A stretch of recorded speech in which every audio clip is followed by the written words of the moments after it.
meeting number 60 of the House of Commons Standing Committee on Finance, pursuant to Standing Order 83.1 and the motion adopted on Wednesday, September 28, 2022. The committee is meeting to discuss the pre-budget consultations in advance of the 2023 budget. Today's meeting is taking place in a hybrid format pursuant to the House Order of June 23, 2022. Members are attending in person in the room and remotely using the Zoom application. I'd like to make a few comments for the benefit of the witnesses and the members. Please wait until I recognize you by name before speaking. For those participating by video conference, click on the microphone icon to activate your mic, and please mute yourself when you are not speaking. Interpretation for those on Zoom, you have the choice at the bottom of your screen of either English, French, or the floor. For those in the room, you can use the earpiece and select the desired channel. A reminder that all comments should be addressed through the chair. For members in the room, if you wish to speak, please raise your hand. For members on Zoom, please use the raised hand function. The clerk and I will manage the speaking order as best we can, and we appreciate your patience and understanding in this regard. I would now like to welcome our witnesses. So for today's first meeting on pre-budget consultation in advance of our budget 2023, we have with us the Canadian Health Coalition, and welcome back Mr. Stephen Staples, who's the National Director of Policy and Advocacy. From the Canadian Manufacturers and Exporters, we have Mr. Dennis Darby, President and Chief Executive Officer for the organization. From Community Radio of Canada, we've got Alex Friedman, the Executive Director. From Electric Mobility Canada, we have with us Daniel Breton, who's the President and Chief Executive Officer.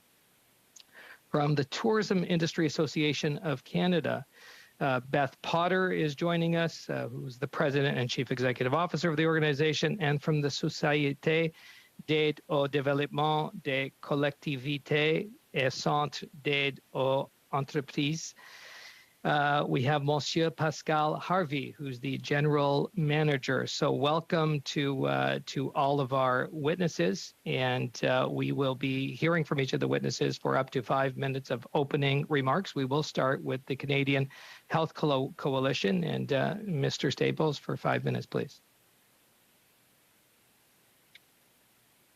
Thank you, Mr. Fonseca, Chairperson, and members of the Common Standing Committee on Finance.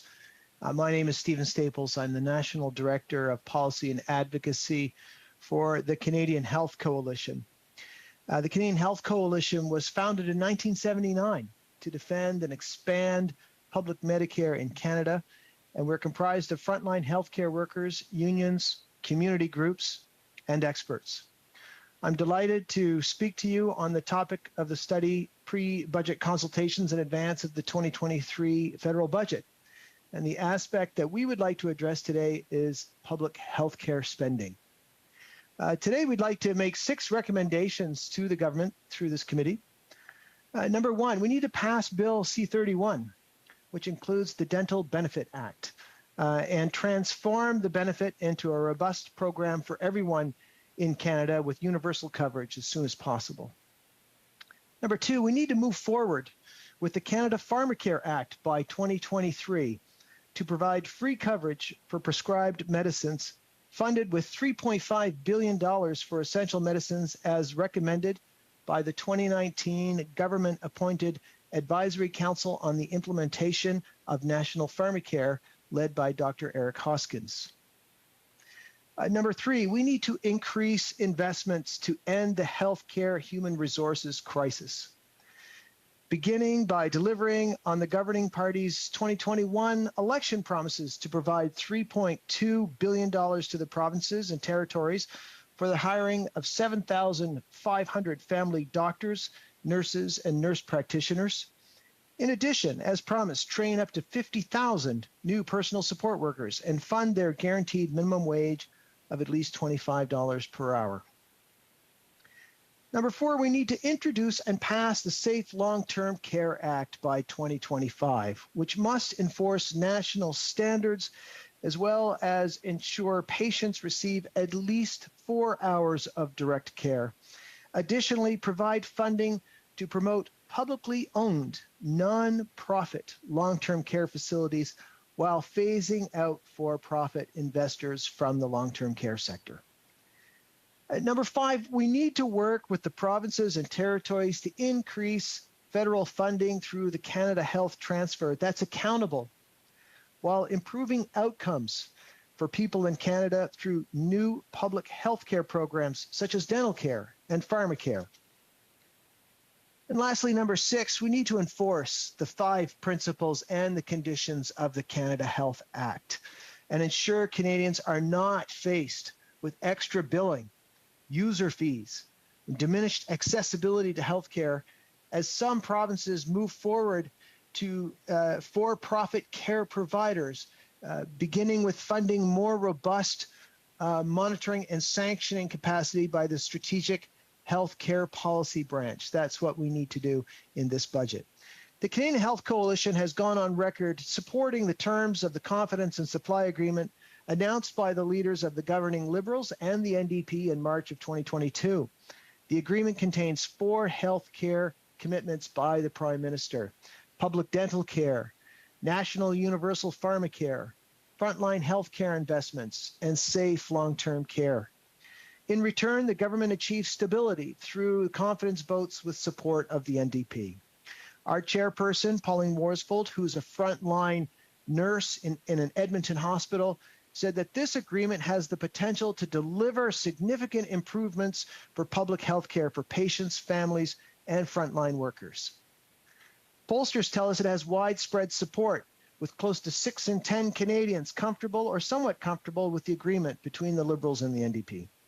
And already we're seeing the benefits of parliamentary cooperation with C31 and the Dental Benefit Act, which is estimated that 500,000 Canadian children will benefit from the initial targeted investment. And we're encouraged by Health Minister Duclos' comments that this is an interim measure and that the program will be expanded in the coming years. I mean, we support the Canada Health Act and its principle of universality, and we would like to see public dental care be available for all families, not just those that pass the means tests. I'll reserve the rest of my comments for the discussion, and I look forward to your questions. Thank you. Well, thank you, Mr. Staples and the Canadian Health Coalition. And now we will hear from the Canadian manufacturers and exporters, and Mr. Dennis Darby for up to 5 minutes, please. Well, thank you, Mr. Chair, and good afternoon. It's my pleasure to be here on behalf of Canada's 90,000 manufacturers and exporters and our association's 2,500 direct member companies to discuss what we think we need in Budget 2023. Now, just to set the stage, manufacturing represents about 10% of Canada's GDP. It produces 2/3 of our Canada's value-added exports and employs just over 1.7 million people in good-paying jobs across the country. And since the very beginning of Canada, manufacturing has been the backbone of the Canadian economy, and it certainly drives our prosperity. We must admit, however, our industry is grappling with some of the hardest challenges it has ever faced. Chronic labor shortages, ongoing supply chain disruptions, massive looming transitional investments to get to net zero, and trade uncertainty all threaten the very existence of manufacturing and exporting in Canada.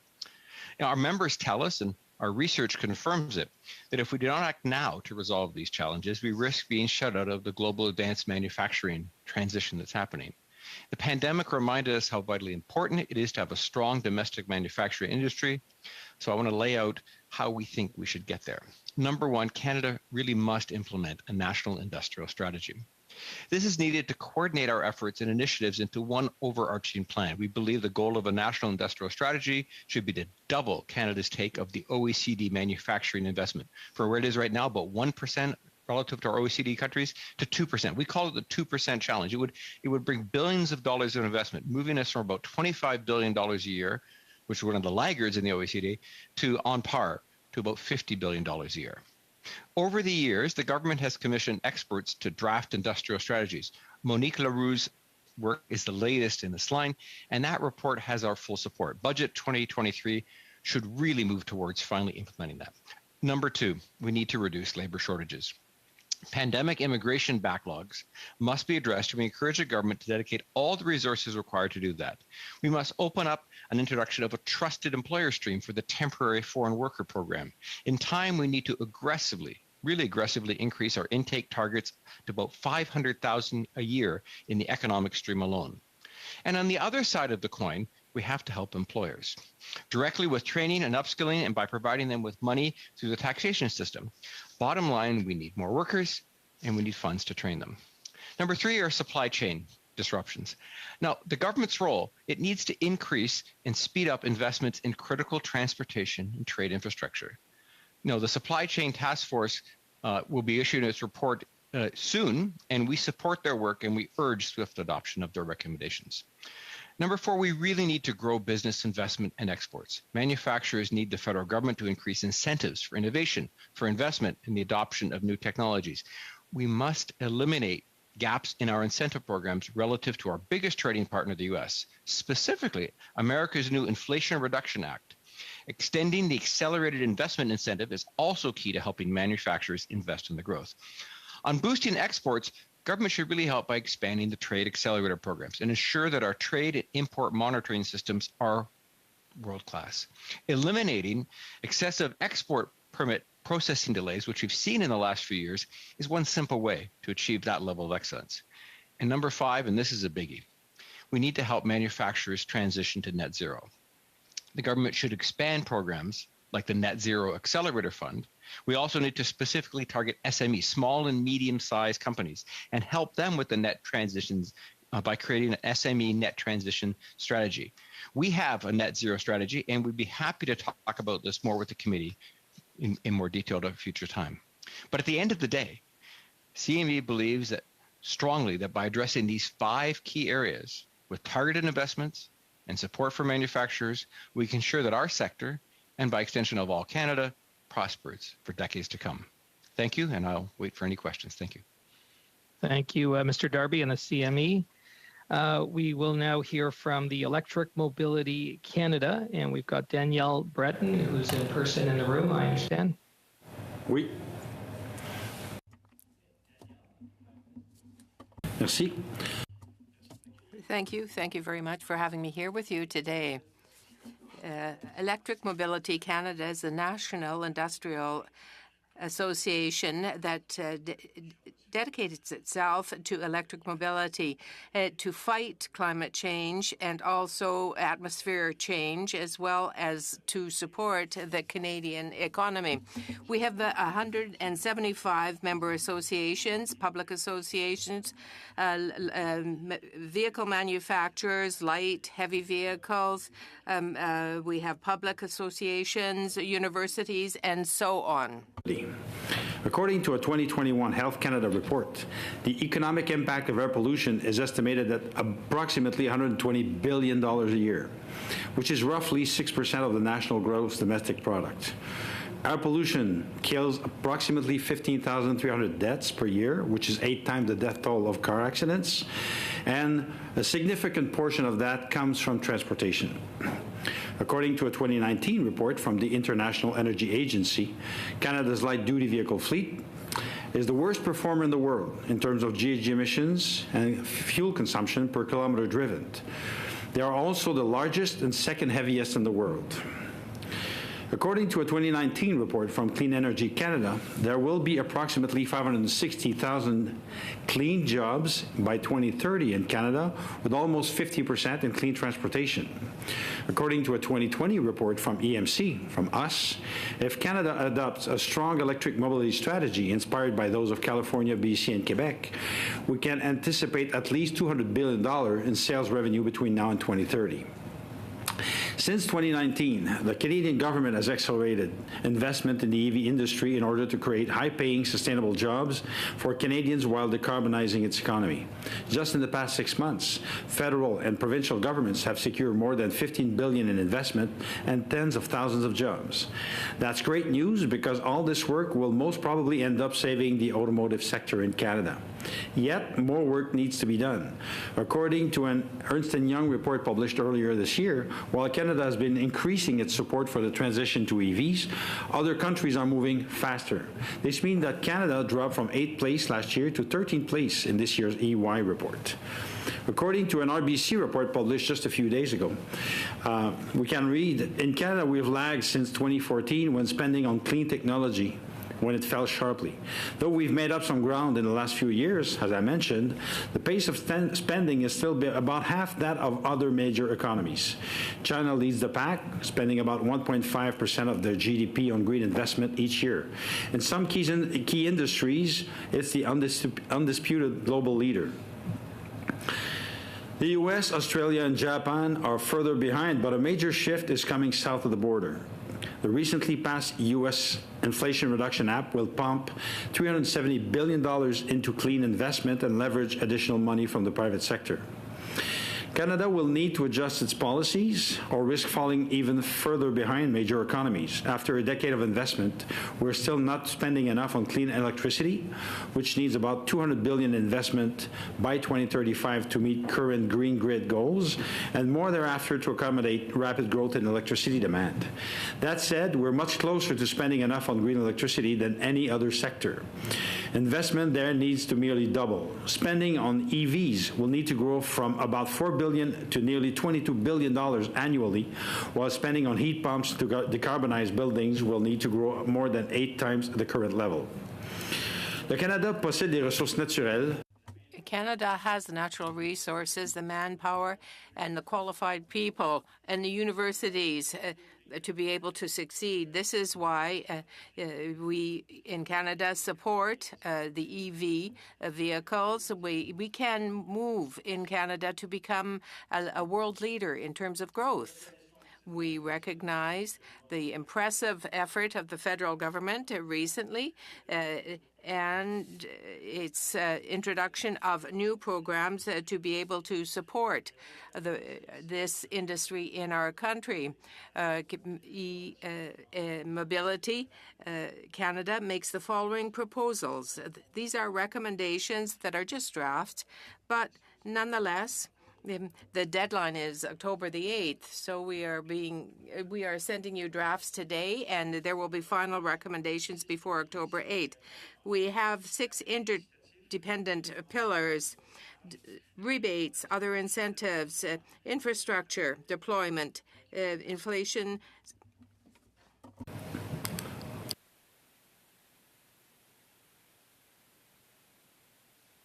Clerk, I got... Was Monsieur Breton muted?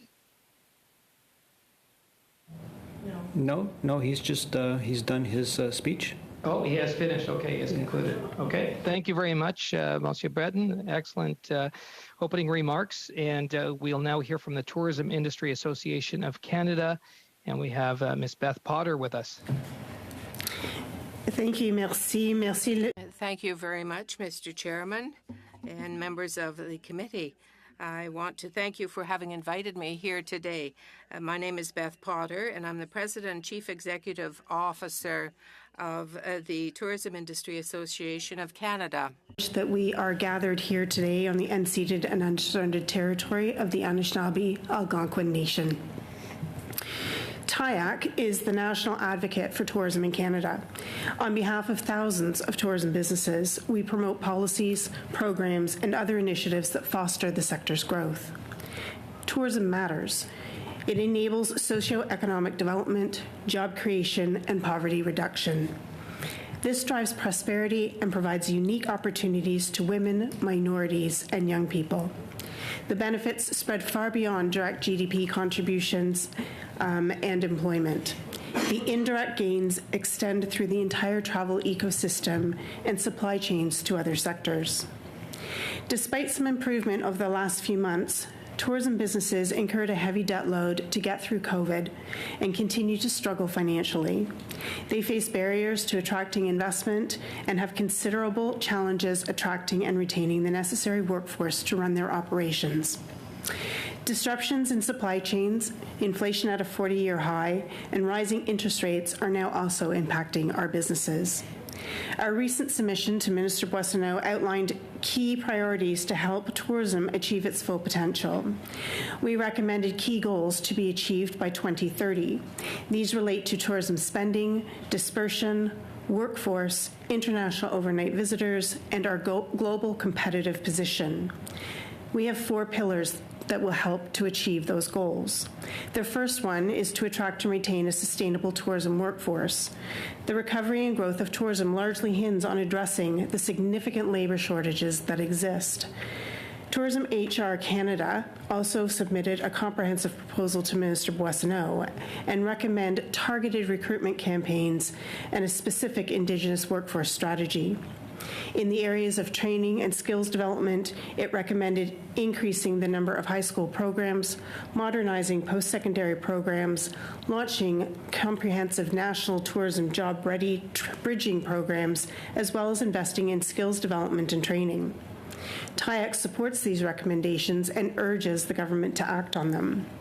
THRC is a unique organization and a center of excellence and expertise in this area, and as such, we recommend the government contribute ongoing resources to them to enable them to carry out this important role. Our second pillar involves improving access for visitors to and within Canada. Enabling and facilitating the movement of travelers to and within Canada is critical to tourism success. To improve pre-border screening wait times and congestion at airports, additional resources should be allocated to greater adoption of biometrics and the use of other digital tools such as e-gates. Additional resources should be allocated to expand the Trusted Traveller pilot program nationwide. The Canada Electronic Travel Authorization Program could be enhanced and used to harmonize and streamline a number of Canadian-recognized global security agreements. The government can also take a leadership role and assist in redeveloping routes to connect Canada via motor coach. Our third pillar focuses on developing and promoting tourism assets. Significant resources are needed to ensure Canada has world-class tourism assets and to promote them for travelers to discover and experience. Estimates undertaken by industry experts suggest that it would take billions of dollars in new capital to fully achieve our asset goals. Support for the creation and refurbishment of tourism assets should entail a suite of financial measures. Much of this new financing could be administered via existing organizations. We note in particular the need for targeted support to assets in the Indigenous tourism sector. We recommend a new tax credit for retrofits and upgrades. This would incentivize investment in renovations across the country. A new capital cost allowance could be introduced for capital investments, allowing 100% of the investment in new tourism assets or major renovations to be claimed in the year in which they occur.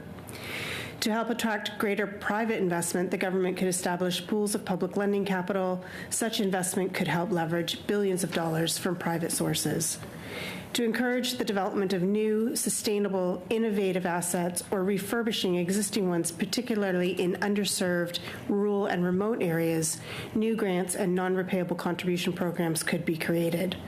The marketing and promotion of our assets is also critically important, and we recommend that the government increase its annual allocation to Destination Canada to a level on par with its counterparts in other leading countries and commit to that funding for 5 years. We also recommend that the government introduce a national meetings, incentives, conference, and event fund to also help stimulate the business events sector. The government should encourage its regional economic development agencies to provide greater assistance to destination marketing organizations for this purpose. Our last pillar, a regenerative and inclusive tourism sector. As tourism works hard to get back to pre-pandemic levels, there's an opportunity to make the sector more resilient, sustainable, and equitable. We recommend an investment in regenerative tourism and acknowledge tourism's role in carbon reduction by introducing tourism-specific programs in support of businesses for new sustainable projects and retrofits across the country. Canada also strives to be a place of inclusivity and opportunity for all communities. TIAC recommends that a new tax credit be introduced for businesses that develop specialized equity recruitment programs, as well as allocate resources for the implementation of an Indigenous-led workforce strategy. In closing, I trust our more detailed proposal in our written submission, which we will table later this week, will enable you to consider the priorities in the upcoming budget. Thank you very much, and I look forward to our discussion. Thank you, Ms. Potter and TIAC. And we'll hear from the Community Radio Fund of Canada, Alex Friedman, who's the Executive Director, for up to 5 minutes, please. Thank you, Chair. Community radio stations are a critical part of Canada's broadcasting network, particularly vital to rural Canadians. They're the front lines in the fight against disinformation. The sector includes more than 235 stations licensed as either community, Indigenous, or campus in almost every province and territory. More than 120 of those operate in communities of less than 50,000 people. They broadcast content in more than 65 different languages. They're among the last local and live media outlets in communities across Canada. These are all not-for-profit stations with boards and staff who live in the communities they serve. These stations are reliable. They offer accurate information because their own families depend on it, and their neighbors do too. For example, during Hurricane Fiona, staff at CFIM on the Magdalen Islands, CKOA in Cape Breton, whose station was actually pushed off its foundations by the wind, and CKMA in Miramichi barricaded themselves inside their stations with stacks of pizza and bottled water, giving the latest updates on power outages, road closures, and places where volunteers are urgently needed. They directed those who were injured to clinics with the least volume of patients, and they made sure everyone has the latest weather forecasts. All of this was available by live stream, social media, but without power it didn't matter because word mostly got out on FM and AM transmitters to receivers powered by batteries. Only reliable information, unlike the disaster voyeurism as reported by the major networks. Yes, everyone covered the storm, but some provided a service to their listeners and others just got clicks. So community media, however, is under threat.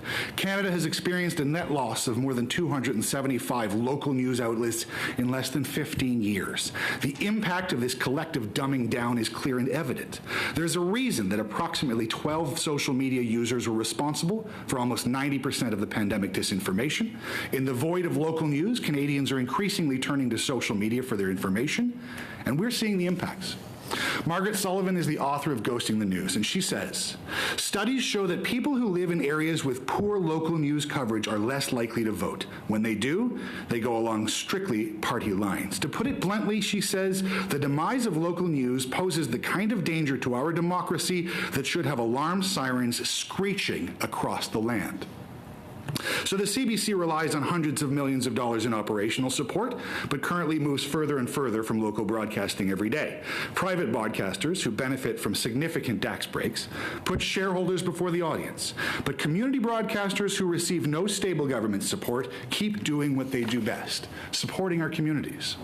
Many stations operate on an annual budget of less than $40,000 a year. Any support will make a huge difference for them. We propose two concrete measures which will make that difference. First, continue the Local Journalism Initiative, a program run by Heritage which has been a resounding success. We're one of 7 groups who administer the program. This year alone, just our group funded journalists at stations in 41 underserved communities or communities considered news deserts. Unfortunately, that program expires in 2024. Heritage Canada has already proposed renewing the program permanently at $15.4 million a year or greater. We wholeheartedly support that proposal. The funding has already made a difference, but the impact will only truly be realized over time. The second measure is a systemic change for our entire sector, and relative to my colleagues, it's a small number. We're proposing an annual allocation to all 235 community, Indigenous, and campus broadcasters of a total of $25 million a year. Administered through the CRFC, we can and will ensure that those funds do not directly or indirectly support further disinformation. The investment translates into an average of $90,000 per station, providing them with core funding for basic operations, rent on a station or broadcast tower, or paying staff a living wage. These minimal and fiscally responsible investments will provide stability and allow these stations to continue to invest in the Canadian voice. And I want to close by reminding you that because they're licensed, due to their license, they are all not-for-profit. Every single dollar invested in community radio is reinvested in the communities that they serve. Not a dollar is wasted. Not a dollar goes to shareholders. Not a dollar goes to six-figure executive salaries or to million-dollar bonuses paid to C-suite executives for their performance during the pandemic. Every dollar invested in ensuring there is a reliable source of local information for generations to come. And if we want to support those fighting disinformation, we must fight and support those on the front lines. Merci beaucoup. J'ai hâte de prendre vos questions, soit en Thank you. I'm ready to answer your questions either in English or French. Thank you very much, Mr. Friedman. Now, members, we're going to hear from the Société d'aide au développement des collectivités et Centre d'aide aux entreprises. And we have Monsieur Pascal Harvey with us for 5 minutes, please. Merci beaucoup. Thank you very much, Chair, members of the committee. I'm very happy to give you an overview of what the SADC and CAE of Quebec does. We represent 67 organizations that operate in the various regions of Quebec, and we deal directly with the funding of businesses and entrepreneurs. As is the case in many organizations and businesses in Canada, we have been affected by the labor market. And we have to be very innovative in terms of helping businesses where they need help. Yes, there was the pandemic, but there has been a recovery, and that is one way that we see it. Nonetheless, there are differences. During the course of the past year, we had the opportunity to cooperate of Madame Sophie Lechetel of the federal government representing Pontiac, who deals with a new way, a prosperous new future.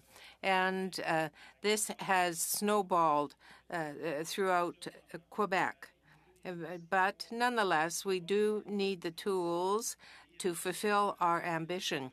Other requests made of the federal government in the 2023 budget would be a good way of improving the Villageois program, which is a $9.3 million program ending in March next.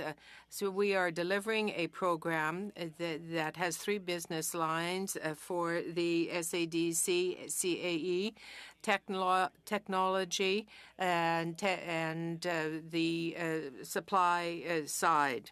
We want to be able to deliver even more aid to people in semi-urban and rural areas, and we have the Voyageur program, which we support. The SADC CAE works to create new innovative programs which will help rural and semi-urban areas to live better. We work in cooperation with Innovation Canada and other instances in Quebec, which will help us get through this transitory period, get through the transition in terms of GHGs, and also deal with the Quebec economy.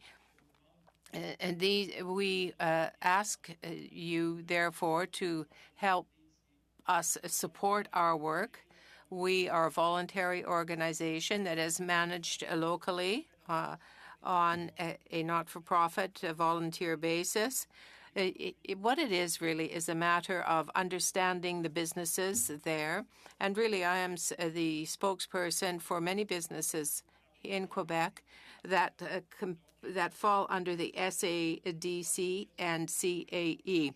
Here is the presentation of what we experience and what we will need, really, for next year. I await your questions. Merci, Monsieur Harvey. Thank you, Mr. Harvey. I want to thank you, and I want to thank all of our witnesses, organizations, partners is what I'll say. On behalf of the members, you guys are doing an amazing job and bring us so much great information. And I know the members are eager to ask you questions. In our first round of questions, each party will have up to 6 minutes to ask questions of the witnesses. We are starting with the Conservatives, and I have MP Baldinelli is up for 6 minutes, please. Thank you, Chair, and I'd like to thank all our witnesses for being here today. I'm going to begin my round of questioning with Ms. Potter. It's good to see you again so soon after our last meeting at committee. I want to thank you for your continued advocacy for our Canadian tourism industry. And as you know, my community in riding is the #1 leisure tourism destination in all of Canada. 40,000 workers, 16,000 hotel rooms. Prior to COVID, we generated $2.4 billion in tourism receipts. We'll probably get 20 million visitors annually. And 50% of the revenues that will be generated in my riding come from American visitation. And that was greatly impacted because of COVID. And like our national system, our national industry, COVID had a devastating impact. We were hit first, hit the hardest, and as I think the industry always says, it's going to take our sector the longest to recover. And as you probably mentioned, and maybe my colleagues aren't fully aware, prior to COVID, tourism, and as you mentioned, tourism matters. It's a $105 billion industry in Canada. It's 1 in every 11 jobs. It's 2% of our GDP. Right? So 2 years ago, when COVID devastated, borders shut down, the sector was closed, essentially, this government provided $1 billion in support in its budget. Again, $1 billion for a $105 billion industry. My region alone generates $2.4 billion in receipts alone. Several important programs were created to assist workers, but then last year's budget, nothing. There were some programming and funding for Indigenous tourism, which was highly important and highly needed. But they essentially said to the industry, come spring, when you had advocated for a continuation of benefit programs until at least the fall, government said, no, May, they're over. Well, that's fair enough. That's a government decision. But if they're going to continue to do that and stand by that decision, what they have to then do is remove those obstacles that stand in the way to the success of our tourism sector. And one of those were the continued border measures and programs such as ArriveCan that continued to be in place. It was a huge obstacle. American visitation, again, as of August, is still, land border crossings are still 50%. And in my community, that's 50% of the revenues. It had a devastating impact. And yet the government continued its obstinance in refusing to make changes. Just the other day, we had Dr. Zain Chagla, who said those border measures could have been removed as early as the springtime. The data was out there, the proof. And was out there. Many of the countries, 60 at least of countries around the world had removed their border restrictions, and yet Canada continued to have them in place. In fact, last year's budget even committed $25 million towards the ArriveCan app, when that could have been put towards destination marketing, for example, once those borders were open. And so it's always a little too late when this government decides to make those decisions to finally end those border restrictions. And we've got a long way to go. For example, how long do you expect the Canadian tourism recovery to take to get back to 2019 numbers?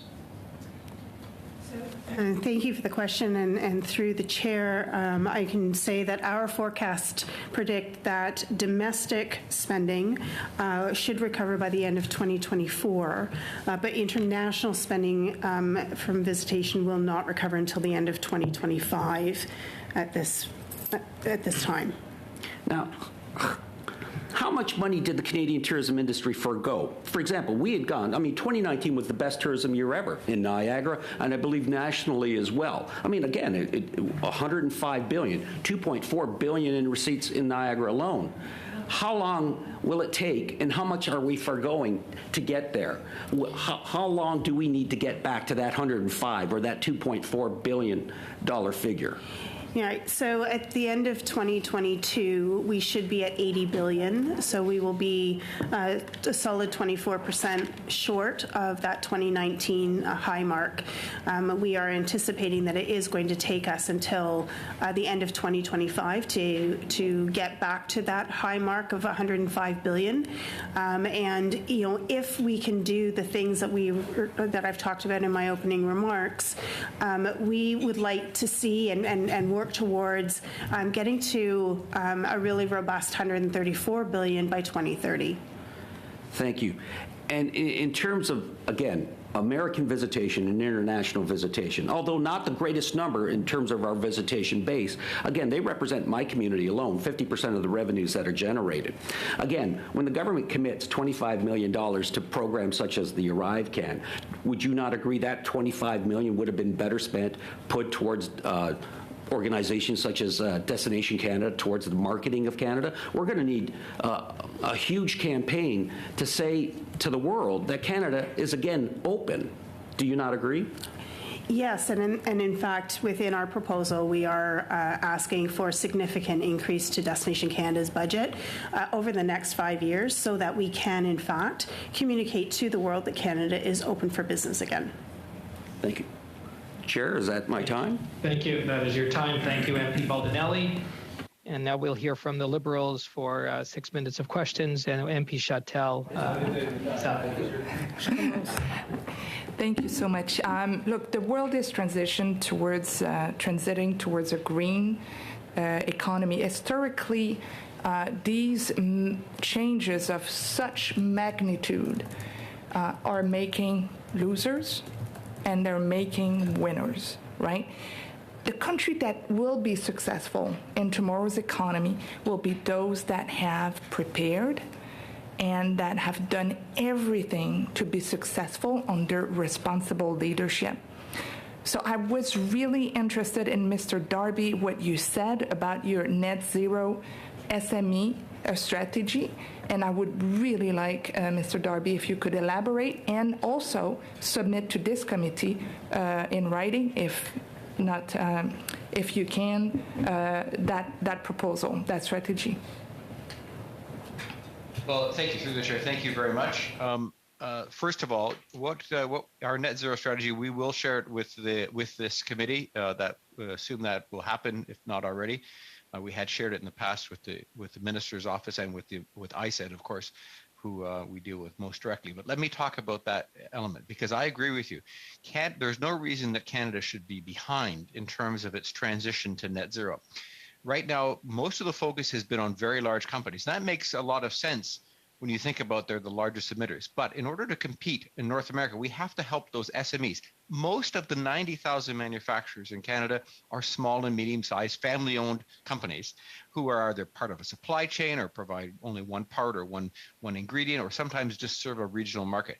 They need the help to transition. So the funding that's currently in the Net Zero Accelerator Fund should be extended so that all manufacturers can adopt technologies. And on top of that, we think that Canada is in a position, because of our of our history and because of our experience in the energy sector, we should be able to be exporting that technology, right? So that's, and so I think you're absolutely right that this is an opportunity that we can't afford to miss. And especially, let me finish by this, especially when I think about the Inflation Reduction Act in the U.S. And we may not always like the U.S. and how it approaches this thing, but when they set their mind to this, they do an incredible job. They've put a huge package of incentives at the federal and state level to try to use that incentive to bring that technology along. I think Canada has an opportunity to do the same. So we're not too late, but we can't wait. I cannot agree more with you, Mr. Darby. Et ce qui m'amène aussi à poser une question. And that leads me to ask a question of Mr. Harvey, because I know that Mr. Harvey works a lot on the transition of small and medium-sized businesses. Mr. Harvey, could you expand on what you do? Why is it important to work with our small and medium-sized businesses and make them greener? They're not the biggest emitters, of course, but I'd like to hear your thought, Mr. Harvey. Well, thank you very much, Madame Chattel. I think it's paramount for these businesses to be part of the green transition. The future means moving towards a new type of economy, and in 2022, 2023, we can't act in the way we did before the pandemic. It means change, economic change, dramatic change, and I would even draw a parallel, Madame Chattel, with the succession of businesses. Businesses have to transform their business model to allow for a potential succession, a new generation in their business. It's not businesses acting like they did 10 years ago that will be attractive on the market. So it's an issue of competitiveness. We have to be able to speak their language. We have to deal with people who know the needs of these businesses by developing programs for them or helping them develop their own programs, like the Voyageurs program. Thank you very much, Mr. Harvey. Would it be possible for you to send details of your proposals to us for this economic transition, this green economic transition for small and medium-sized businesses, this Viagement program that you referred to in your opening remarks? Yes, absolutely. I'd be happy to do so. Mr. Chair, I think I put my timer this time. You have 6 minutes, so you have 1 minute left. Oh, I have 1 minute. Good, excellent. J'aimerais poser. I would, and thank you very much, Mr. Friedman. I'm very happy to have listened to your wonderful introduction. The digitization of radio stations. How is it carried out in practice with everything else that's being digitized? Well, this is something that I have quite some experience. I remember I was at CJAO 20 years ago, and they had a very small transmitter. But they were able to move on to the internet, and that's 20 years ago. Community radio, and it is vitally important. And as I mentioned, we are on live streaming, podcasting. We're all there. We've got stations that have been doing this for a very, very long time. But community radio is unique. It has to also exist on the transmitter towers because we haven't got broadband to all parts of Canada. Because we don't have, in the moment of an emergency, we do not have that sort of connection. And we need to make sure that we are there, and so we are the front line for the emergencies. So we live in both worlds, but our stations have always been developers and innovators when it comes to digital technology because in many cases the campus stations, their entire audience is that new generation that lives on the internet. So these have always been the innovators in the broadcasting industry. We just need support to do it better. Thank you, and merci, MP Chatel. And now that time is up, and now we are hearing from the bloc for up to 6 minutes, and MP Samari. Oui, merci, Monsieur le Président. Thank you very much, Mr. Chair. First of all, I would like to greet the witnesses that are in person with us, Mr. Breton, Mr. Friedman, and Madame Botter, and also those who are with us virtually, Mr. Staples, Mr. Darby, and Mr. Hervé. We have a very, very interesting panel today, a very interesting content, and I hope that the recommendations that you will put forward may well make their way into the report that we will be passing. These measures are all, of course, important. Do you imagine, Mr. Chair, my colleague Adam has given me the famous flying pigs socks. I think everybody has these socks now, so everything's possible with flying pig socks. Yes, of course, Mr. Sainte-Marie. So my first question is for Mr. Breton. Thank you for your presentation. We spoke very briefly before the beginning of the committee. Things are moving very quickly in terms of electrification and electric mobility. Canada has dropped from 8th to 13th place, though you noted. What are the major issues for this, and what would your recommendations be to rectify? Well, Canada, I started to talk about electrification to the federal government about 20 years ago. Things have happened, but things have really picked up over the past 2 years with Minister Champagne, who's gone all over the country. But things are moving along so fast now. If you look at what's happening in the U.S. and Japan and Europe, there's a huge amount of electrification in transportation. And we want Canada to be amongst the leaders. Canada is well placed. We have our mineral network that is there, our ores, and we could certainly do mining in cooperation in a responsible way with the First Nations. We must take into account the considerations, the concerns of the First Nations, the Inuit and the Métis at all times. And the way in which we are going to act in a specific way for recharging heavy vehicles. Well, there was an excellent program that was announced about recharging light, medium, and heavy vehicles through Canada by Minister Alghabra, and I was happy about that. But we also have to develop a recharging network that will be there also for the ordinary person's EV.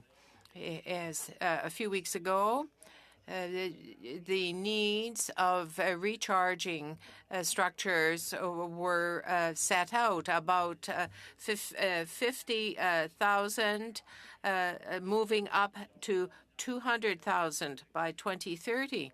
So really, the federal government has announced that it wants to have zero emissions and EV vehicles 60% by 2030, and so on. So the figures are increasing, but there are various serious studies that are being carried out by the government of Quebec, by Domensky for Resources Canada, and I often work closely with Hydro-Quebec. In Quebec, we are spoiled in a sense in terms of recharging stations, just like BC. But that network has to spread across the whole country. And in BC, light vehicle EVs is going to rely on electricity, but also create that center. So in Quebec and throughout Canada, we have to promote these recharging stations. Ontario has perhaps lagged a bit because the government has dropped behind in the vehicle recharging program. So all of this to say, yes, we can develop the EV market, but it depends on educating the consumers and training the workers. That's super important. I spoke about that to people from Unifor and the FTQ recently, that there was a decline for some businesses. There are some businesses that are just living their Kodak moment. In other words, they think that their needs and their businesses are never going to change. But in the meantime, other businesses are developing alongside them. So the small and medium-sized businesses that existed at one moment have become bigger businesses because they read the future and they were able to innovate. Life Cycle in Ontario is an example which has just begun, which is growing exponentially. I remember there were 5 employees when I was in the government and working on subsidies. But now small and medium-sized businesses are thinking about sustainability, are thinking about EVs, and they're the ones that are moving into the future. Well, thank you. That was certainly very interesting. Thank you, Mr. St. Marie. Now we have with us from the NDP, MP Bolovis. Merci. Welcome to our committee. Merci. Thank you. I'm very happy to be with you today. Thank you to all the witnesses, our expert witnesses who are with us today. I would like to begin with Mr. Staples from the Canadian Health Coalition. You pointed out that in the agreement that we have negotiated with the minority government, the health concerns were paramount in what we in the NDP put forward. Health concerns, the dental care program that we were seeking, some $1,000 per child, and also next year for children living with disabilities, that will also be a part of it and be increased. What do you, or what would you like to see in the 2023 budget to ensure that this new program will be able to move on to its next and following steps? Merci beaucoup. Thank you very much. And thank you, Mr. Bouleris, for your question. Agreement, and I think we can't understate the importance of the potential of the provisions that are in the confidence and supply agreement between the NDP and the Liberals. And really, we commend the cross-party cooperation that brought this about, and your work as well in the NDP and putting the proposals forward. But also, it requires two to tango,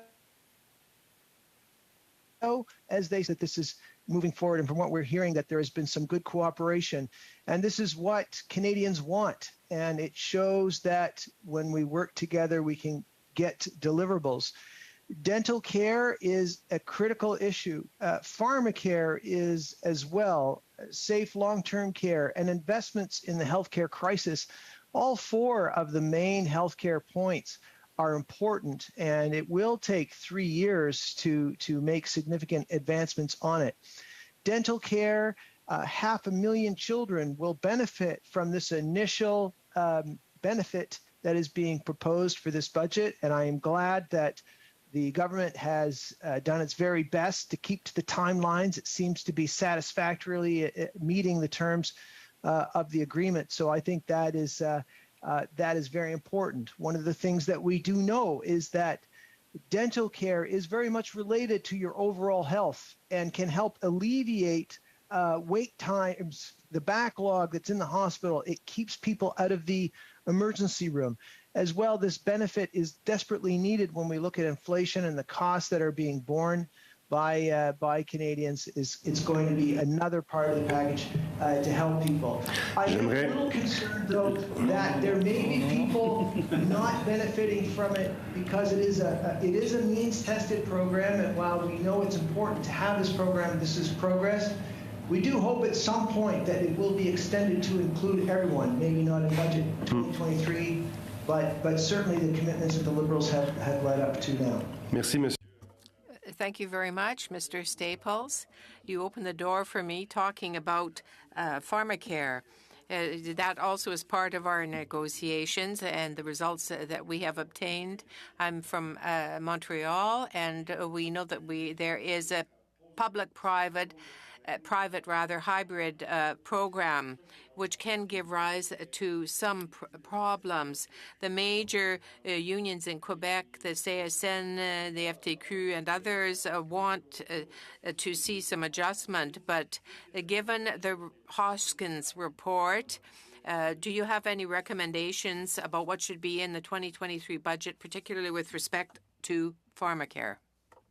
Yes, I have some thoughts on that, and I want to acknowledge the work that the many organizations in Quebec have done in terms of publicizing the need for a universal program that takes the current system in Quebec and moves it forward into a stronger, more robust program.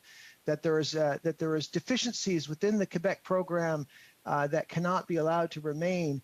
And that the Hoskins report, the 2019 Advisory Council report on pharmacare, is really the pathway. It is an excellent report that has been endorsed by all organizations in every province Many organizations have, medical professionals have also, even including former ministers of health, Liberal Party ministers of health have advocated for this program. And in fact, that the plan put forward came from this government itself. So we are glad and relieved that the NDP, through this agreement, has breathed new life into pharmacare.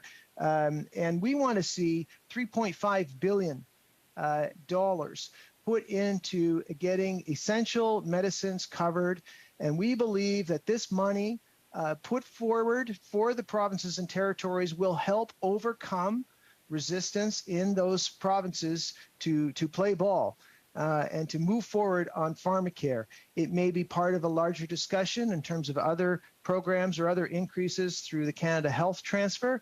I don't know what that might look like. Maybe we've talked about a new grand bargain in terms of increased funding on the CHT for the PTs in return for cooperating on these provincial programs, especially pharmacare. But $3.5 billion is the number that Hoskins put forward for essential medicines, and we would go with that.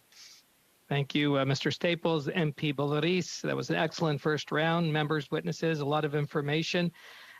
We are moving into our second round. In this second round, we have the Conservatives up first. I've got MP Lawrence for 5 minutes, please. Thank you, Mr. Chair, and thank you to all the witnesses appearing today. I greatly appreciate your presence. I will tell you, most of my questions will focus on you, Ms. Potter, and tourism, so looking forward to a discussion.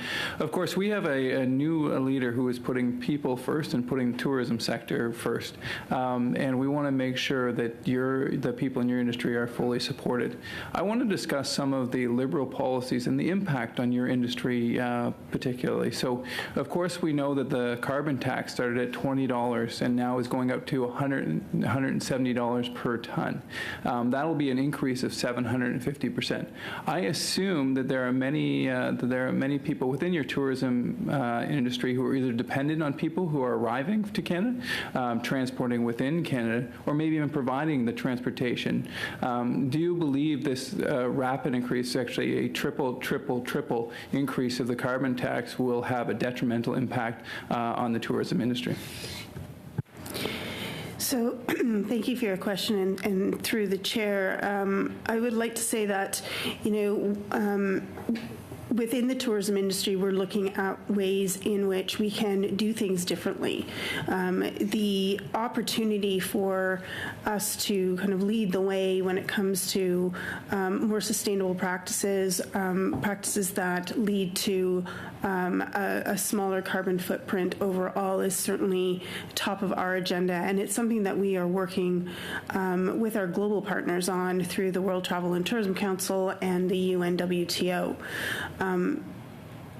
I would have to say that when we look at any kind of increased cost to businesses, anything that is going to stand in the way of the visitors that we're looking to come to Canada, of course, it's something that is detrimental to the industry. Thank you very much for that, and I appreciate your commitment to sustainability and the environment. As you said, though, the issue is right now in terms of, and of course, we will transition as an economy to a greener economy. There's no doubt about that. But right coming out of the COVID and then jumping on in April, tripling the carbon tax increase, that seems to me to be a not fair to your industry and not fair to Canadians. And then to further on that, we've seen food inflation because of this government's reckless spending at over 10%. And of course, in addition to being transported here, people come here to Canada for the fabulous food that is here. And as we try to attract people, will that increase in the cost of food increase, and will it be a detriment to your members? So again, thank you for that question. And of course, offering a unique taste of place is something that a lot of our members are very proud of. Rising costs across the board are something that we are grappling with as an industry, whether it's rising food costs, rising costs of insurance, and other costs related to the supply chain. So these are all challenges that we are grappling with, and the only way in which these increased costs can be absorbed is by passing on the costs to the consumer. All right, and of course, you have many hard-working wage earners in your industry as well, and they're working extremely hard to feed their family, and many of them have been through a very difficult time, where they're either coming off layoffs or if they're commission-based, they've seen their commissions dramatically decrease, and it's extremely challenging. So, do you think it's fair to them to increase their payroll taxes starting January 1st, meaning that they will keep less of their paychecks just as they're coming out of an extremely difficult time, that the government price gouge individuals to work? Or do you think it would be more beneficial to let them keep more of their dollars, that they've worked so hard and been through such a difficult time? Anything that keeps more money in the pockets of our employees is something that we would support. It's unfortunate. Our industry is one that took a real beating during the pandemic. We lost 15 years of employment growth. We are competing with many other industries who did not really have the same kind of reputational damage that the restrictions around the pandemic levied onto our industry. So we're very, very challenged in that way. And as we strive to recruit a great workforce and attract and retain that workforce, we of course want to be able to make whatever we're offering them the most robust offer possible. I see that the chair is unmuting, so my time is up. I just want to say thank you, Chair. Thank you for the great work that Ms. Potter has done for industry. Thank you. Thank you. She has done great work. Thank you, MP Lawrence. We are going to now move to the Liberals. I've got MP MacDonald for 5 minutes. Thank you, Chair, and I may as well stick with Ms. Potter as well. So one of the largest platforms of booking agencies around the world is Booking.com. And they did a survey not that long ago on sustainability and people traveling to destinations relative to, trying to be more green. How important is it to our country to ensure that we do everything possible to put us on a level playing field with those countries in Europe that are ahead of us in sustainability? Well, again, thank you for the question, and through the chair, as I said earlier, we are looking for every way that we can kind of build forward. We're trying not to use language of building back, but building forward and doing things in a different way. Doing things that are better for the environment, that will reduce our carbon footprint, that will be more sustainable, and that will also produce, socioeconomic benefits for our people and for our communities is top of mind for our industry. So, it is important for us to be globally competitive with other countries around the world. We are fighting for the same business that they are. Unlike other situations like, SARS in the early 2000s when, Canada was affected and other countries not so much, we are now competing with the world for the same travelers to come back. And so it's going to be very, very important for us to be. So I want to go back to my colleague. The tourism in Prince Edward Island obviously is extremely important, and we've been hit really hard recently with Fiona. And I could go into that, but I won't. But I want to list some of the supports that I lobbied for as an individual and an MP for the industry, and I want to know if these supports were beneficial. So we had the Canada Emergency Wage Subsidy, we had the Canada Emergency Business Account, we had a Canada Emergency Rent Subsidy, we had a large employer emergency financing facility subsidy up to $60 million, Business Credit Availability Program, Canada Recovery Hiring Program, Highly Affected Sectors Credibility Availability Program, Regional Relief and Recovery Program. Those are just some, excuse me. It totaled about $15.4 billion that we put into the tourism industry between the time COVID hit and then we started, and then there's more programs coming out of the recovery. Is there any programs that you see that the government should have done? Like, is there another program that they never touched during the past 2.5 years? So first, I'll just say, we are very thankful for the support and the government programs that help to support our industry through, basically a complete shutdown of our industry. We were hoping to see additional supports or extension of the existing supports for a little bit longer. As we saw, our season, our tourism year this year did not come back as strongly as we had hoped because of a number of reasons. One being the number of measures still in place at the border. So. Is there something specific that I could put my fingers on? We had lots of ideas and we had lots of conversations with finance about different programs that could have benefited the industry. But I do want to say, what was done for the industry, we are very grateful for. And quickly, I know labor is a major issue, and Yes. I know immigration brought forward a temporary foreign worker program that will be, well, it was going to start this year. I doubt it had any effect on tourism around the country, but next year. Is there a specific target market, I guess, if I could use the market loosely, of temporary foreign workers that the industry will try to obtain? Well, it all depends on which sector within the industry you're talking to.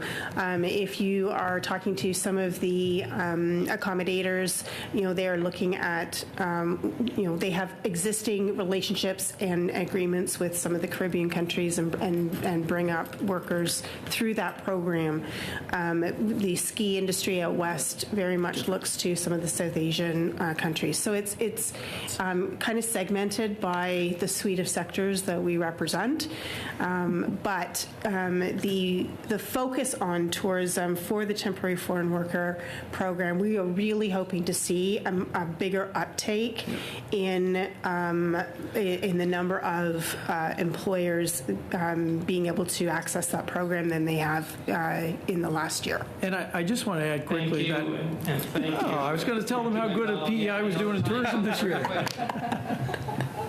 We're moving to the block, and Monsieur MP Saint-Marie for 2.5 minutes. Oui, merci. Yes, thank you, Chair. And I want to ask my questions to Ms. Potter as well. I'm going to ask you 2 questions at the same time because my time is limited. They're on different subjects, though. First of all, with respect to the sector of international conventions, we know that Montreal is a major city and it's undergoing difficulties for hotels and so on, but normally it's a #1 destination place for major conventions. So what's happening now and what measures could be taken by the government to try to shore up that industry? First, that was my first. But my second question, in the regions, there are a lot of jobs that are seasonal, but are related to the tourism industry. The government has put in place special employment insurance measures during the pandemic, but now has withdrawn them. So you have to almost double the amount of hours to qualify now.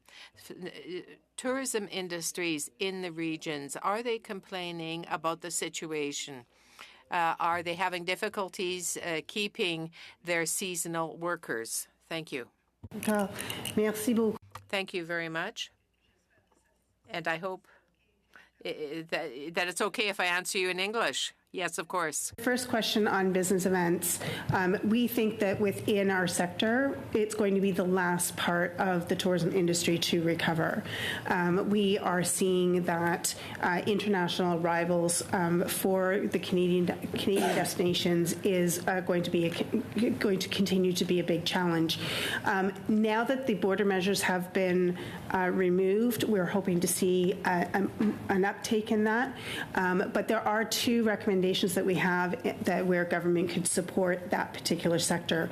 One is a national fund that will help us to go and bid on those events and bring them to Canada. And the other is investment in infrastructure. Canada does not have enough big space for hosting big events. So if we want to be a major player and continue to attract those big, important business events, we actually do need additional convention space. So those are the two on that. And your other question? Employment insurance in the system, seasonal workers. And certainly seasonal workers have always been a challenge for our industry. We do know that a lot of businesses will try to keep their high-skilled and long-term staff on the payroll year-round. But what we are seeing right now, is that whether it's seasonal or full-time employment, we are really challenged to attract and retain workers because of the reputational damage that we incurred during the pandemic. We were seen as an industry that wasn't stable in order to work, and so people took their skills and went elsewhere. So we have got a lot of work to do ahead of us in really changing the narrative around our industry as a place to invest for your career, whether that's on a seasonal basis, a part-time basis, a full-time basis, and long-term. Merci. Merci beaucoup. Thank you. Merci, Madame. Thank you, Ms. Potter. To the NDP and MP Boloris for 2.5 minutes, please. Merci, Monsieur. Thank you very much, Chair. I'm going to use the same technique as my colleague, Mr. Sainte-Marie, but with Mr. Breton this time. I'm going to ask you 2 questions at the same time, and you can answer with the 2 minutes that remain. I want you to speak more about the impact on recharging for light and heavy vehicles to get away from being dependent on gasoline and petroleum. Yeah, I'm curious to know what we can do when you talk about the SMEs. But, well, first of all, I made a calculation about tourism because I was listening to what was said. 3/4 of GHGs emitted in Canada come from transportation. In 2019, it was about 1.5 billion per kilo. So if you green transportation, you're going to improve tourism. Now, to come back to your question, when you talk about Quebec as an example, we know the government is making an effort in Quebec, whether it's the elected representatives or the government buildings. They try to go green. The minister actually moves around in an EV in Quebec, but maybe we're not all there yet. But when you take a look at the recharging stations, say here in Ottawa, there are not many, but for vehicles, transportation vehicles, but also for the ordinary citizen. So listen, I remember a couple of years ago there was a directive that was issued. It was that people were not allowed to plug in their car, their EV, into 120 volt plug-in in their home, but it was okay to do so if you wanted to have a heater in your house. So listen. Heavy vehicles will become a very important sector for Quebec and in Canada. New Flyer, for example, is one, the bus, and Nouveau Bus as well is another area. And these are vehicles that go throughout Canada. It's going to become extremely important. You're talking about heavy vehicles. I traveled 3 months ago, and I was very surprised that there were 180 routes that you can go by, but there are very few charging stations. So many routes actually in Canada can be traveled electrically.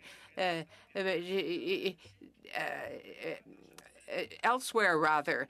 But in Canada, we're very much behind if you look at other countries.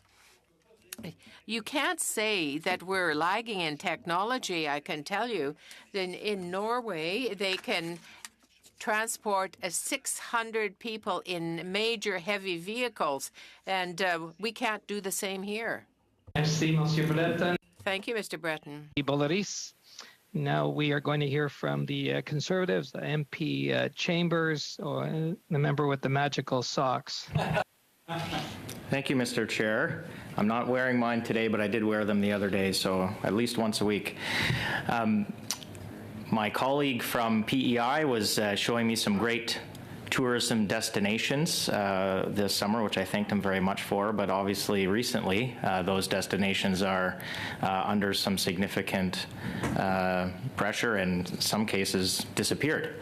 So hopefully we can get those back up and running as quickly as possible for those local communities. I'm going to spend my time a little bit differently here today. I'm going to give each witness an opportunity to think about a question. I'm going to come back to them after. Do you have a suggestion for government for the budget that doesn't cost any money?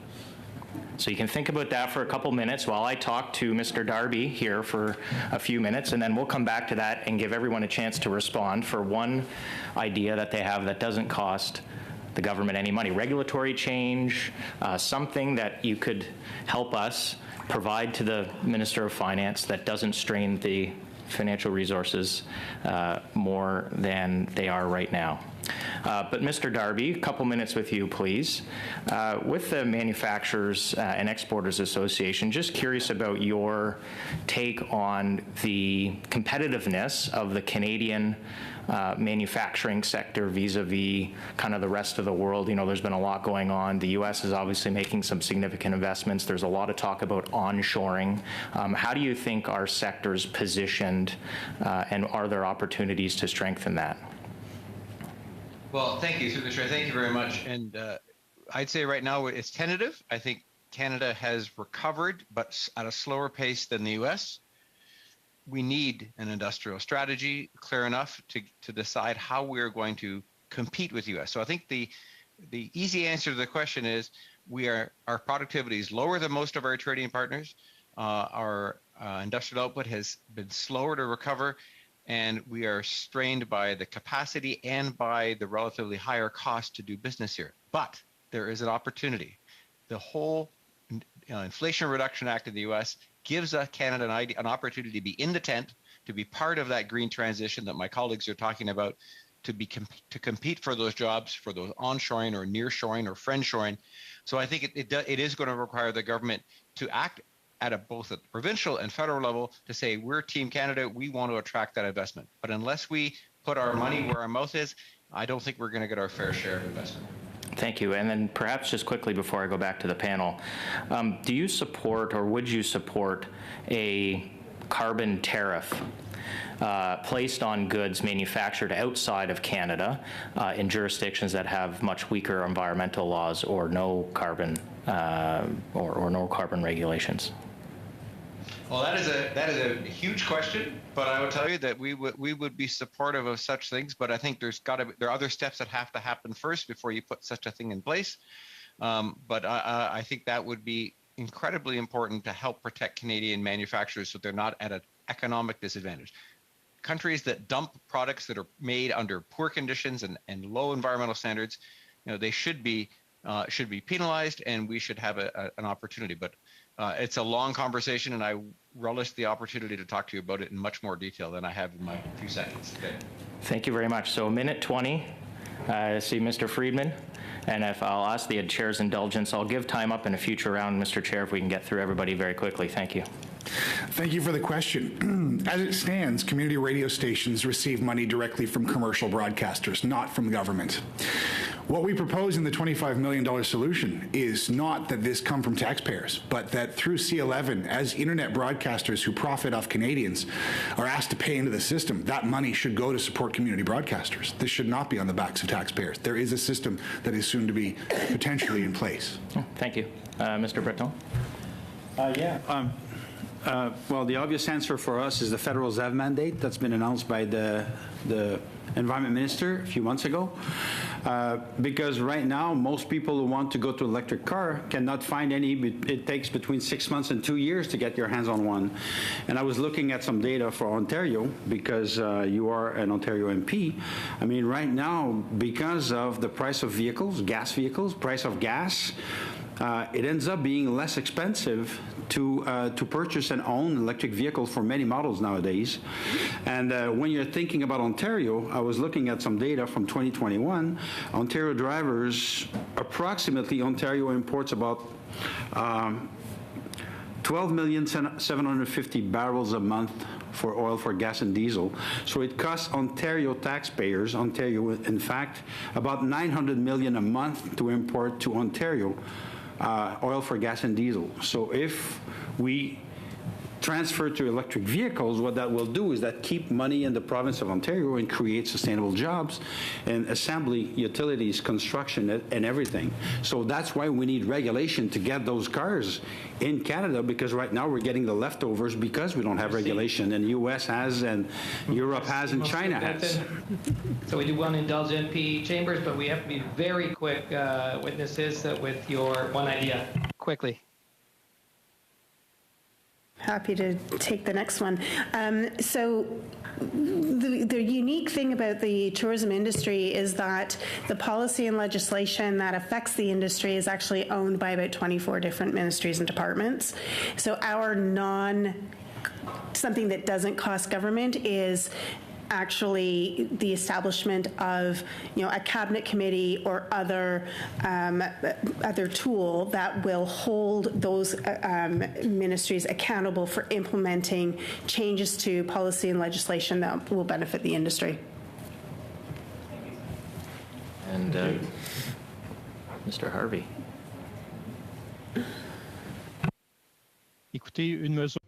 Listen, a measure that wouldn't cost anything for the Minister of Finance would be this: to let the money that was invested in the regional recovery funds to be used.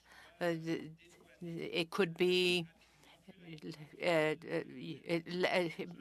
let go much more quickly, rather than just up until 2025, and the minister could talk with his ministers. That would represent, if it could be freed up more quickly than 2025, that would allow for the creation of funds, and that would be good. Have we got everybody? Adam? That's way past 5 minutes. Yeah, I know we're way past. We'll just hear one more, and then we will move. Okay. Yep, quickly. One suggestion: enforce the Canada Health Act. We need to give greater priority to the Health Canada Strategic Policy Branch, which is responsible for enforcing and administering and monitoring the performance of an adherence to the 5 principles of the Canada Health Act, and making sure that provinces use that money properly. That would be my Thank you. Okay, thank you, Mr. Staples. So, members, so we are moving to the Liberals, MP Zerowitz, for 5+ minutes. Thank you.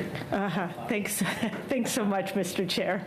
Anyways, I want to thank everyone for your presentations. I wish I had 10, 20 minutes. I'd ask all of you guys great questions.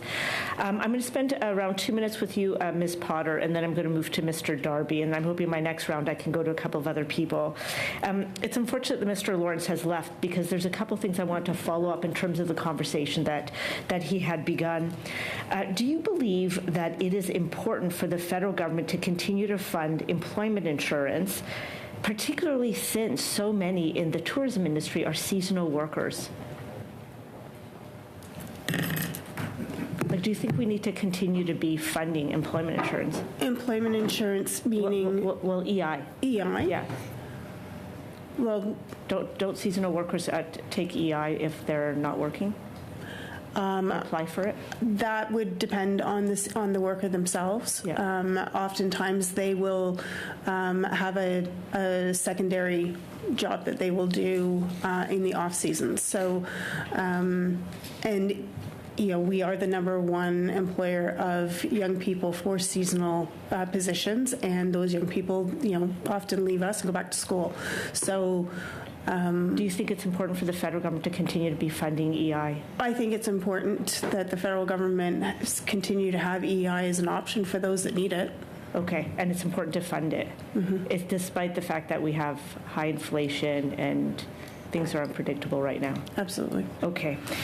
Do you think it's important that even though we're having high inflation, things are unpredictable, do you think that it's important for the Canadian government to continue to ensure that we continue to fund our CPP, our Canada Pension Plan?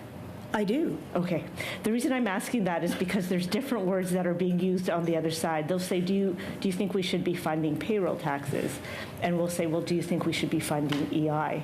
Yeah. And then they'll say, do you think, and I forgot how they refer to CPP, but I want to make sure that you also believe that we should be funding CPP. Hurricane Fiona, completely devastating to Eastern Canada. I think all of us saw the absolutely awful impacts. And the once-in-a-lifetime hurricanes or these storms are happening far more often. Mm-hmm. Do you believe that our federal government should be moving urgently and aggressively to combat climate change? Yes. Okay.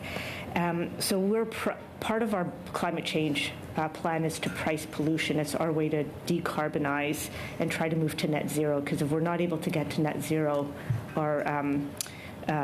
unfortunately our climate will continue to warm up and we have more of these unpredictable weather.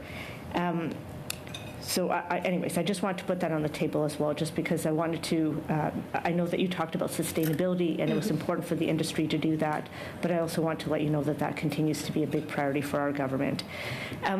The next question I have is for Mr. Darby. Mr. Darby, you said a lot of things, like excellent things, and made excellent recommendations in a very short period of time.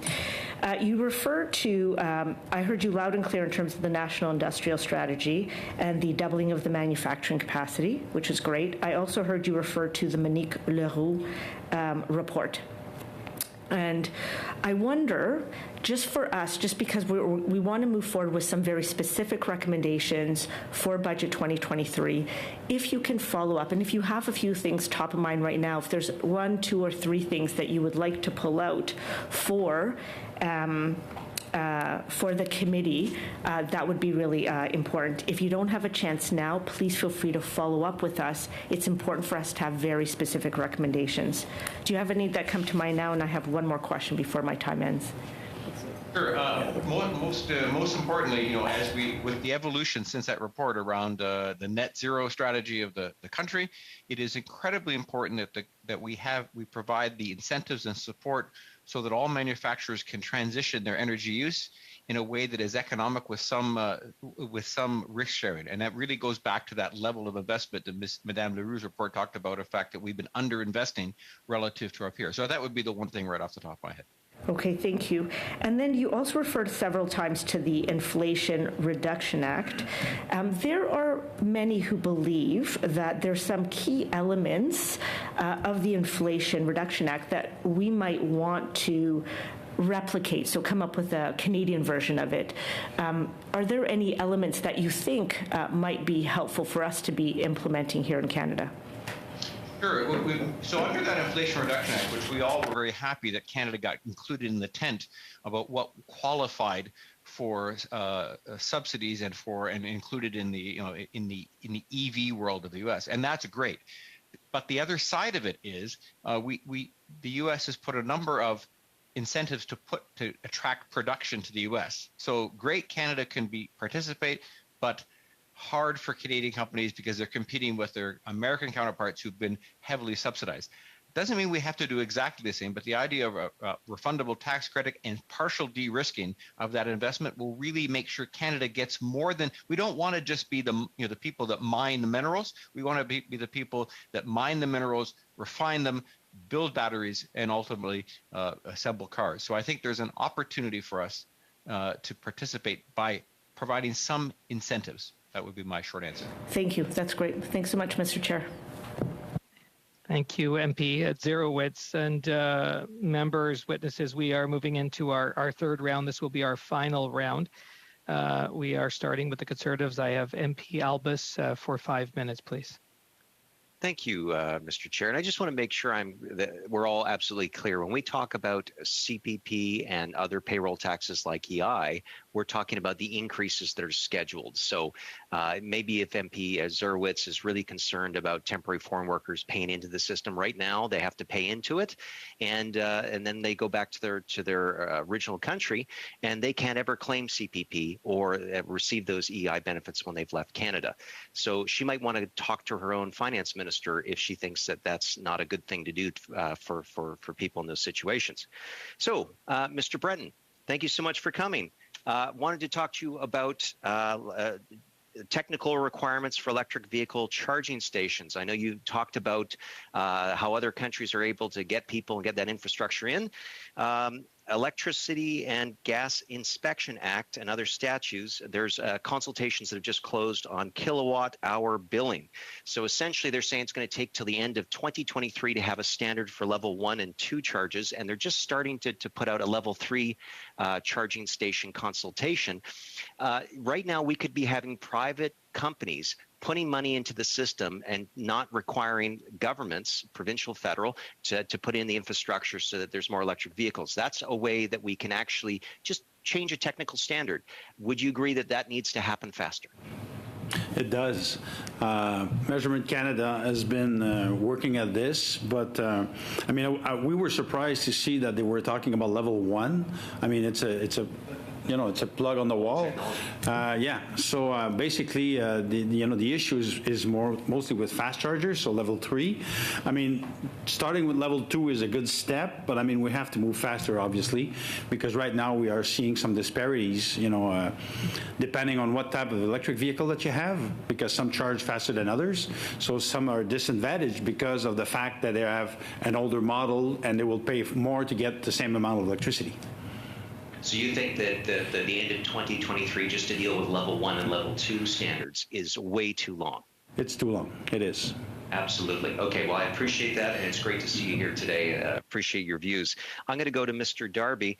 Mr. Darby, you mentioned as point 3 supports for training, upskilling, et cetera, that perhaps government could flow back monies to small and medium-sized companies, perhaps, that are in your industry. Right now, the government is planning on pulling out more money, as you heard earlier, by tripling the carbon tax. First of all, do any of your companies receive a rebate when they're under the federal backstop? I can't answer that question directly. I'm not sure, to be fair, but I don't think so. But I think to answer your question, if it's a question related to the carbon tax, clearly it's a disincentive, but that's why we actually need those supports for training and for investment, because the cost of doing business in Canada is. See, the challenge is when you run a program for a lot of small and medium-sized businesses don't know about it, and so wouldn't it be smarter if we just let them keep their money rather than drawing out? Because I will tell you, at $50 a ton, many small and medium-sized businesses have said we're at a disadvantage for the United States. Do you believe in that? No, I certainly believe. We hear from our members as well, and that's why if we go ahead with our net zero goals for in the country, then we're going to have to help those companies transition. So we can't say to them, pay the carbon tax. Oh, by the way, you have to go find new technology and pay for it. You can't push and pull at the same time. Yeah, because right now I'm hearing that they can't pay the $50 a ton, yet we're talking about going to $170 a ton, and I just think that that's too much. Now, you also mentioned the American Inflation Reduction Act. Does that include a carbon tax in it? No, the Inflation Reduction Act in the U.S. Is a pull incentive. The U.S. government has chosen to provide strong incentives to get people to invest in those industries, strong incentives to get them to make them components in the U.S. or in North America. and then under those circumstances, they qualify for a rebate. So it really is a pull strategy to get companies to invest. So someone described the Canadian approach as being all stick, no carrot. Would you say that that's roughly true when it comes to your industry? I would say that that there are both carrots and sticks, but in this particular case, the U.S. has put a huge carrot, and I think at early returns is that they are attracting businesses. So we need to do the same. All right. Thank you, MP Elvis. Mr. Darby, we are moving to the Liberals, and I've got MP Baker for 5 minutes, please. Thanks very much, Chair, and thank you to all the witnesses who are here with us today.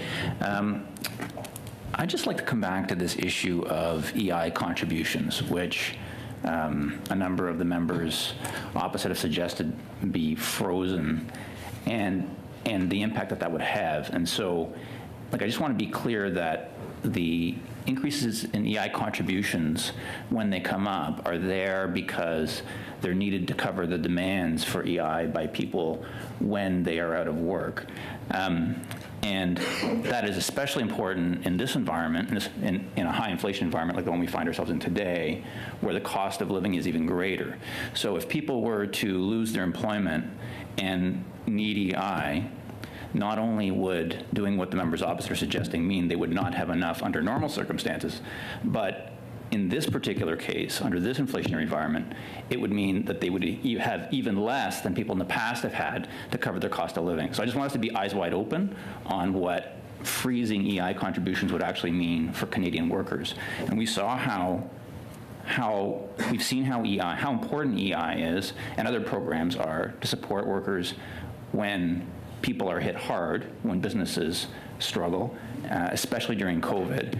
And I think it's irresponsible to suggest that we not contribute enough money into the EI program to make sure it's there for workers when they fall in hard times. With that said, I'd like to change direction a little bit and go back to healthcare and Mr. Staples. And Mr. Staples, I represent a riding called Etobicoke Centre, and in Etobicoke Centre in the early stages of the pandemic, there was a long-term care facility in my riding where the Canadian Armed Forces served. And it was on the basis of their service in that long-term care home and 4 other long-term care homes in Ontario that the Armed Forces issued a report documenting horrific conditions in long-term care. And back in 2020, when this report came out, the 5 MPs who represented the ridings in which these long-term care homes were situated, where the Armed Forces served, wrote a letter to the Prime Minister and wrote a letter to Premier Ford at the time, and I was one of those 5. And one of the things we asked for then was national standards for long-term care. And our government has committed to working with the provinces to establish national standards for long-term care. But I'm wondering if you could explain what you in prior interactions in your presentation spoke about national standards and the importance of that in long-term care. Could you just explain why national standards are so important? Well, thank you so much, and thank you for your efforts on that in getting national standards and dealing with the terrible situation in long-term care homes. I've read those reports, as I'm sure you have. They're hard to read. What members of the armed forces were confronted with when they went into those facilities, to see the level of care and basically the thousands of people who died in long-term care. Some of them didn't die of COVID. They just died of starvation, dehydration, whatever else, just a simple lack of care. And my heart goes out for many of the workers in those places who were confronted with a lack of PPE and had to make a choice between the safety of their own families and the people that they were caring for every day in the workplace. It was many of those people who were in the lowest parts of our economy. It was a terrible situation and underscores the need. As you know, there are 3 forms of long-term care. There are ones that are run by the government, mostly municipal governments. Then there are non-profit private care facilities. You might think of, I lived across one that served the Korean community. It was a charitable organization that was run privately. And then there are the for-profits, the ones that are run by big investment firms that have a profit motive in the care of these people. Now, there was terrible situation in all of those forms, But we know the for-profits were much worse. And I don't know the specifics of your situation in Etobicoke Centre, but my guess is that it may have been one of these for-profit firms. So we need national standards. And we have participated in an exercise funded by the federal government, by the Health Standards Organization, led by Dr. Samir Sinha, who came out with a report, and we should see something in the fall.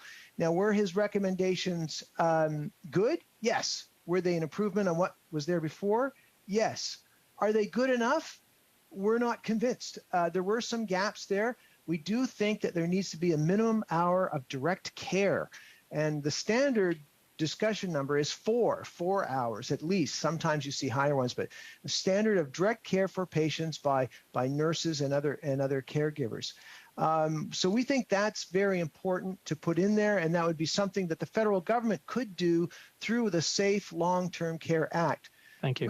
Which it committed to. So thank you for the question. Thank you, MP Baker, Mr. Staples. And we'll now go to the block for 2.5 minutes. MP Samari. Merci, Monsieur le Président. Thank you very much, Chair. A comment first.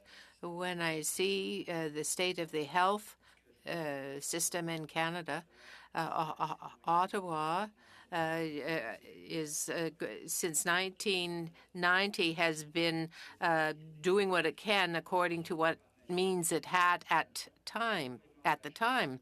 And, the provinces often think that, and it is the case with Quebec, where there have not been a lot of meetings between the premiers and the prime minister to talk about the possibility of fixing the health system. The numbers are less good in New Brunswick, Saskatchewan, and Quebec, but it always seems that Ottawa only pays what it has at hand. That is my comment. My question, Mr. Friedman, Mr. Harvey, Mr. Darby, I want to give you all a tip of my hat because I really thought that you have added some very important elements to our pre-budget consultations. You've all done well. But my question is for Mr. Breton. You talked about a lot of elements in EVs, but we didn't talk about off-road EVs like the Taiga company is doing. Very often, there are jobs that will depend on these EV off-road vehicles. Are EV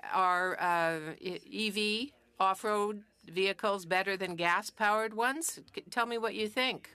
Well, absolutely. To give you an idea of the environmental damage that is caused by a skidoo, gas-driven, is 40 times more.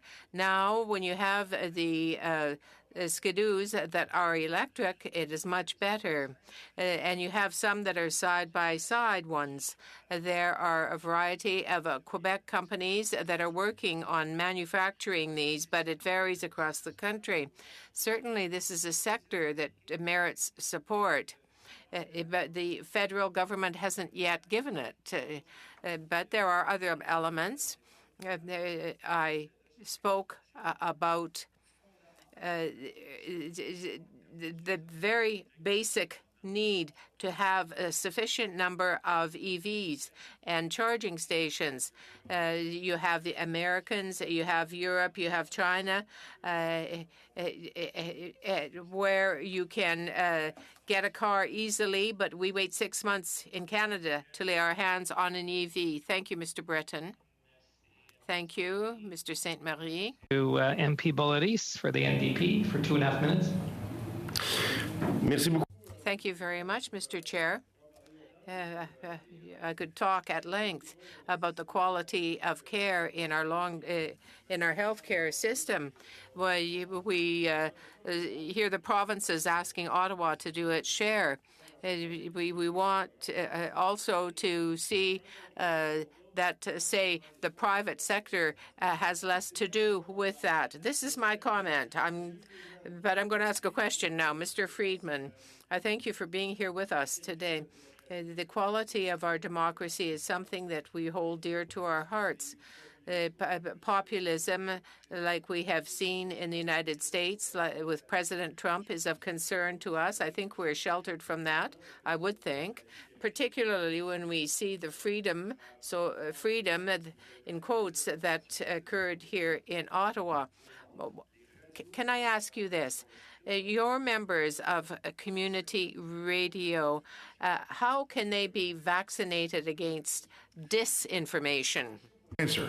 Our stations are in the communities. Our stations are known by the communities, and therefore when our stations speak, they're informed by said community. So when these animators, the hosts speak, they speak because they've received their information in the grocery store line, because they've connected with those members of the community. I'm not talking international here. I'm talking about where we live. And when you hear that person, either on the radio or when you see them tweeting or you see them on TikTok or Twitter, you know who they are. You know how you can come back to them and say, I don't think that's true, and where did you get that information? And that is the key to local news. It's not just in the news reports. It's contained in the conversations between hosts. It's contained at the festivals with the artists. This conversation happens all over the place. And if you'll permit me, I'll take a moment, because when it comes to tourism, the importance of having good small and medium enterprises is vital. That is the underpinning of tourism. Those enterprises rely on community radio to get their message to their listeners, to the audiences where they will survive, not just in peak tourism season, but when it's off tourism season. I want to speak to health for a moment, because when it comes to health, our journalists were the ones on the ground in the Vancouver downtown east side. They were the ones at the clinic who were hearing from the doctors, and they were the ones who were giving the people on the ground the information they need in their community. That's where we play a vaccine when it comes to disinformation, because we're on the ground, we're in the faces of the people who need to hear us, and we're responsible to those people when we walk out the door of our station. Merci, Monsieur Friedman. Thank you, Mr. Friedman. Mr. Boloris as well. And now we'll hear from the Conservatives. MP Ferrari is with us for 5 minutes. Thank you, Chair, and thank you for having me. It's a privilege to sit in on the Finance Committee. Nice to see some familiar faces today. And as Shadow Minister of Tourism, I'd like to really focus on Beth. So I'm going to ask you lots of questions, Beth. Beth, what was allocated in 2021 budget for tourism? Do you have that number?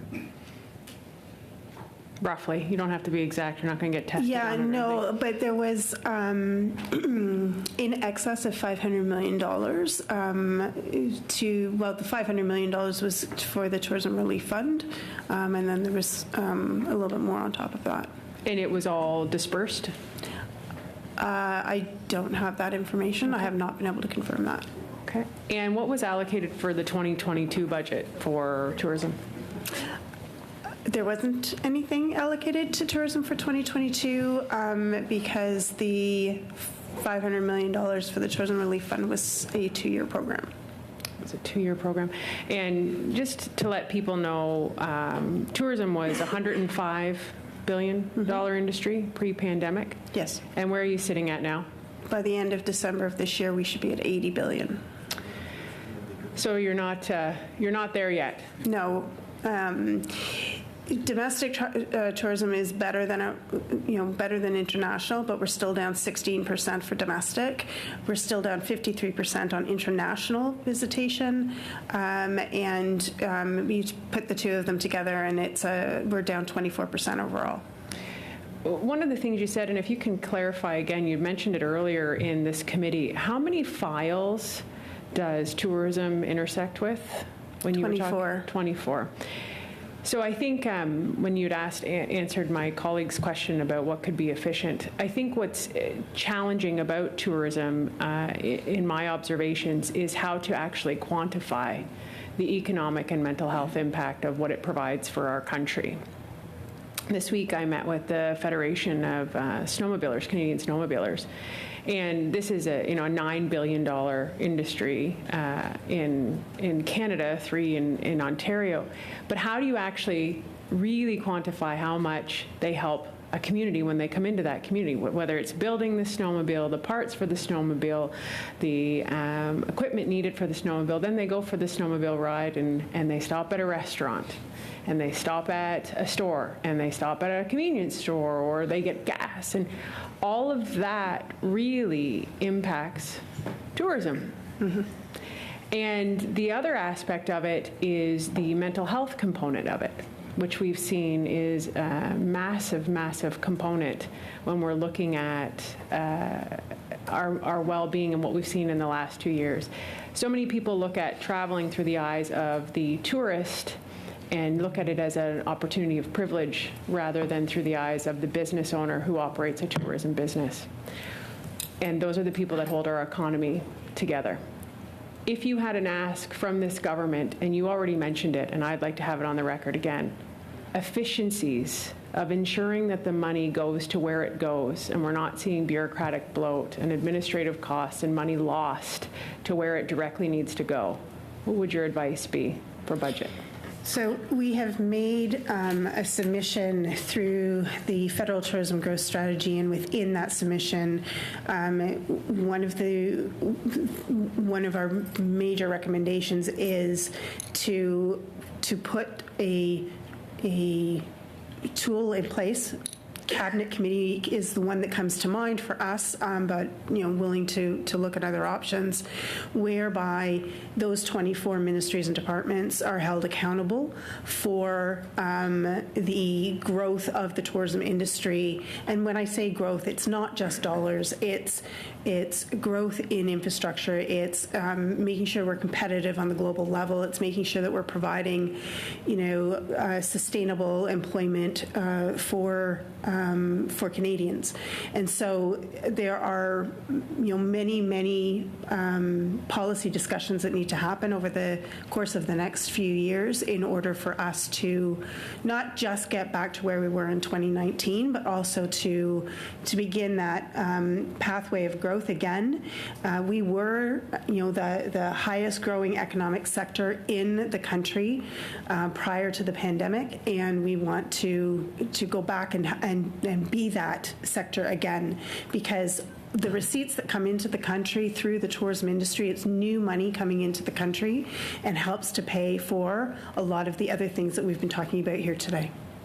Thank you, Ms. Potter and MP Ferrari. And now, members, this will be our last questioner. It's the Liberals. We have MP Chattel for 5 minutes, please. Thank you. I was thrilled to see that my Conservative colleague finally saw the light of the day on the carbon pricing. Of course, the big economies are talking about border carbon adjustment, right? In fact, this is no secret that the EU and the US are very interested into that. So let me ask you a question. What would happen to Canada's export to the US and to the EU if we didn't have a carbon pricing? That's why we need a responsible government and solution, not slogan. So, Mr. Darby, would you explain again to this committee the importance of having both the carrots and the stick in order to help our businesses to transition towards a green economy and be successful in tomorrow's economy? Thank you for the question, Madame, and I will let me endeavor to look at it this way. As the decision to collect the carbon tax and to put a price on carbon was a decision, and what we talk about adamantly is that the money from that needs to come back to help companies transition, because that's where it becomes valuable. It becomes valuable if we use that money we collect to help companies compete so that they can compete with the EU and the US ultimately. So I think from that point of view, we just need to complete that circle, make sure that we're providing those incentives and those supports so that companies can do that transition. I think that's when we will see the advantage.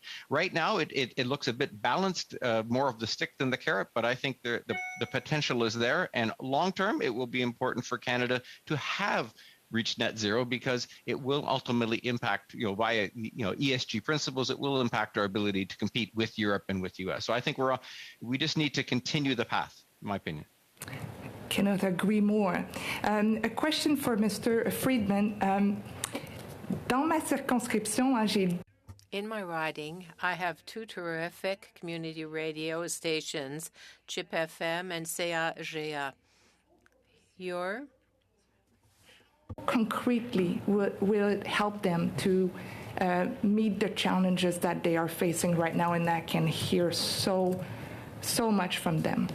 So let's talk for a moment about CHIP FM, because CHIP did an amazing thing during the pandemic. Everybody was locked in their house, municipal processes were still ongoing, and CHIP FM put a microphone inside the MRC. And they were able to broadcast the municipal meetings to the entire population. That gave everybody in the Pontiac region access to the democratic process. That's part of the antidote that we talk about, and that's so important. So what do we say? We say, number one, extend the LJI, the Local Journalism Initiative. CHIP has benefited greatly, so both stations in the area have benefited greatly from the ability to have a salary to hire a journalist, because they can barely pay their station managers.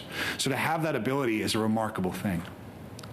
The second element is that this benefits everybody, not just the community radio stations. This benefits the community newspapers. This benefits community television. The extension of the Local Journalism Initiative will benefit journalists writ large across the community network, the community element, which is so important. So it's not isolated. This is a significant solution. And the second part we talk about is this core funding for all community stations, much less than what the CBC gets, but something that allows them to operate without worrying about whether they're going to be able to keep their transmitters operating, or whether they're going to be able to buy a new mixing board to transition to digital, because that's where their new listeners are. And so core funding like that will allow them to be able to operate and then to continue to fundraise and invest what they fundraise back into that community. So everything they do is at the underpinning of making sure that there's a voice for the people who live in Pontiac or in Miramichi or in Niagara Falls, where you don't get regular information about your community because you're inundated by U.S. stations, or in Peterborough, where Trent University is a remarkable radio station and does incredible things. I could go on and on and on. We are part of the community, and that's why we're so important to the viable information. And very interested in your proposal, because they seem very humble and realistic to me. Would be very grateful if you could submit them in writing and perhaps provide us more guidance, especially as you propose to use the funding of C11 and how we can do that. It would be a pleasure. Thank you for your time. Excellent.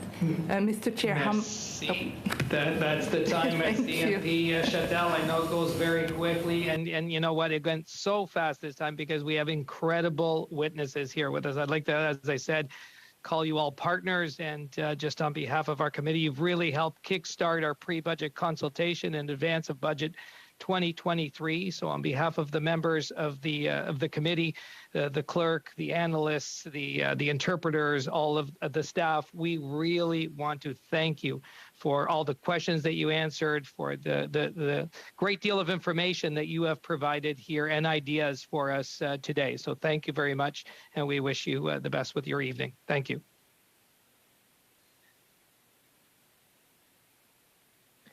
Members, I just want to inform you that on the